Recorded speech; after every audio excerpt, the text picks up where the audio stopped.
Hello everyone. तो देखिए यहाँ पे जेकेपीएससी की ओर से यहाँ पे एक नोटिफिकेशन निकाला गया है कि ये जो है प्रोसिक्यूटिंग ऑफिसर की यहाँ पे इन्होंने जो है वैकेंसीज निकली है, वैकेंसीज निकाली है इन होम डिपार्टमेंट।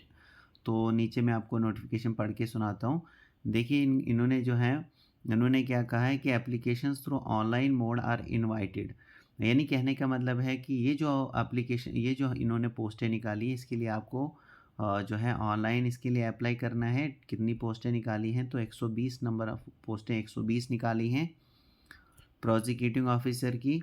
और इन जेंड के होम डिपार्टमेंट के अंदर इन्होंने ये पोस्टें निकाली हैं जिसकी जो सैलरी है वो रहने वाली है 47,600 से लेकर 1,51,100 रुपये तक इसकी जो तनख्वाह है वो रहने वाली है।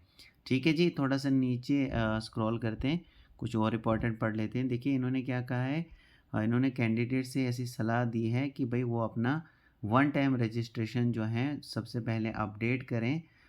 इन पोस्टों के ये जो एप्लीकेशन फॉर्म है इन पोस्टों का, उसको भरने से पहले आप वन टाइम रजिस्ट्रेशन को अपडेट करें। ठीक है। इसके अलावा इन्होंने कहा है कि इन पोस्टों के लिए अगर आप अप्लाई करना चाहते हैं तो 6/10/2022 से लेकर 5/11/2022 तक इन पोस्टों के लिए आप यहाँ पर अप्लाई कर सकते हैं। थोड़ा सा नीचे अगर हम स्क्रॉल करते हैं तो यहाँ पे लिखा है कि candidates can edit some of the fields in the online application form. यानी जो कैंडिडेट्स हैं वो एडिट कर सकते हैं, जो अपना फॉर्म होगा ना ऑनलाइन एप्लीकेशन फॉर्म उसको आप एडिट कर सकते हैं।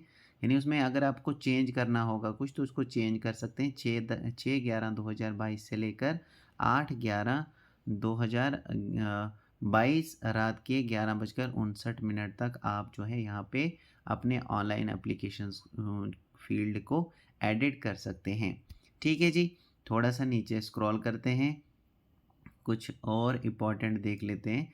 देखिए नंबर ऑफ़ वैकेंसीज़ यहाँ पर दी गई हैं कि number of vacancies category wise इन्होंने कितनी रखी हैं। जैसे कि ओपन मेरिट के लिए 61 रखी हैं, एससी के लिए 10 रखी हैं, एसटी के लिए 12, ओएससी के लिए 5, एएलसी आईबी के लिए 4, आरबीए के लिए 12।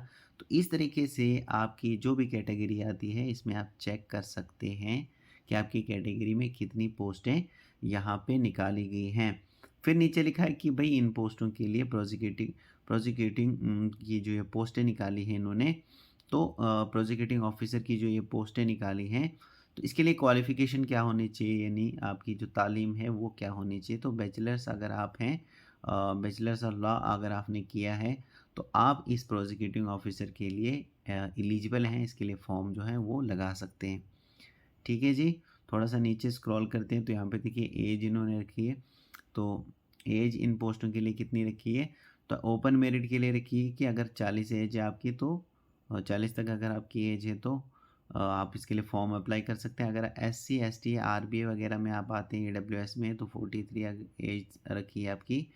और यहाँ पे बाकी कोई भी कैटेगरी अगर आपकी है तो उस हिसाब से आप यहाँ पे चेक कर सकते हैं कि आपके लिए जो एज है वो लिमिट क्या रखी है, एज लिमिट क्या रखी है इन पोस्टों के लिए। ठीक है जी, और थोड़ा सा नीचे स्क्रॉल करते हैं। स्क्रॉल करने के बाद यहाँ पे देखिए आपका सेंटर कहाँ रहने वाला है इन पोस्टों के लिए, जो आपका एग्ज़ाम रहेगा वो कहाँ पे रहेगा। तो एक तो यहाँ पे सेंटर जो होगा, सेंटर ऑफ एग्ज़ाम यहाँ पे श्रीनगर भी होगा और जम्मू के सेंटर में भी आपका यहाँ पे एग्ज़ाम होने वाला है। ठीक है, और इसके अलावा थोड़ा सा नीचे और स्क्रॉल करते हैं तो यहाँ पे देखिए फ़ीस की अगर हम बात करते हैं तो फ़ीस जो है रखी है जनरल कैटेगरी के लिए इन्होंने 1,000 रुपया रखी है फ़ीस। रिज़र्व कैटेगरी अगर आपकी है तो 500 रुपये आपको फ़ीस इन पोस्टों के लिए पे करना है। अगर पीएचसी कैंडिडेट्स में अगर आप आते हैं तो आपके लिए कोई फ़ीस यहाँ पे नहीं रखी है। ठीक है, इसके अलावा इन्होंने रखा है कि भाई स्कीम ऑफ एग्ज़ामिनेशन, यानी एग्ज़ाम जो है किस तरह का होगा। तो सबसे पहले आपको वो प्रीलिम रहेगा, प्रिलिमिनरी एग्ज़ाम रहेगा जो ऑब्जेक्टिव टाइप रहेगा। उसके बाद मेन एग्ज़ाम आपका रहने वाला है जो डिस्क्रिप्टिव टाइप रहेगा। और फिर पर्सनैलिटी टेस्ट आपका रहेगा, यानी इंटरव्यू आपका होने वाला है। ठीक है जी, थोड़ा सा और स्क्रॉल करते हैं और देख लेते हैं, कुछ और अगर इम्पोर्टेंट होगा तो मैं आपको पढ़ के सुना लेता हूँ। ठीक है, देखिए यहाँ पे लिखा है कि कौन-कौन से डॉक्यूमेंट जो हैं इस पोस्ट के लिए आपको अपलोड करने हैं। तो सबसे पहले मैंडेटरी इन्होंने लिखा है, मैंडेटरी का मतलब होता है कि जो ज़रूरी डॉक्यूमेंट यानी अपलोड करने ही करने हैं। तो 10th की मार्कशीट आप यहाँ पर डेट ऑफ बर्थ सर्टिफिकेट के तौर पर अपलोड कर सकते हैं। डोमिसाइल सर्टिफिकेट आपको अपलोड करनी है, बैचलर्स ऑफ डिग्री आपको अपलोड करनी है और along with consolidated marks card भी आपको जो है वो अपलोड करने हैं बैचलर्स डिग्री के साथ। इसके अलावा डॉक्यूमेंट्स मैंडेटरी, अगर आप जो है क्लेम करना चाहते हैं, मतलब बेनिफिट अगर आप लेना चाहते हैं उस कैटेगरी के हिसाब से, तो आपको कैटेगरी सर्टिफिकेट जो है वो अपलोड करनी है। इन सर्विस सर्टिफिकेट जो कि साइंड होनी चाहिए करके एचओडी से। ठीक है जी।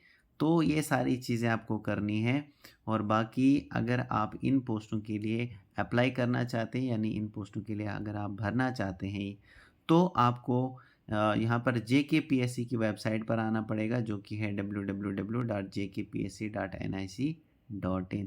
तो इस वेबसाइट पर आकर आप जो है इन पोस्टों के लिए, प्रोसिक्यूटिंग ऑफिसर की जो ये पोस्ट है इनके लिए अप्लाई कर सकते हैं। ठीक है फ्रेंड्स, तो आई होप कि आपको सारी चीज़ें पता लग गई होंगी। So thank you very much friends.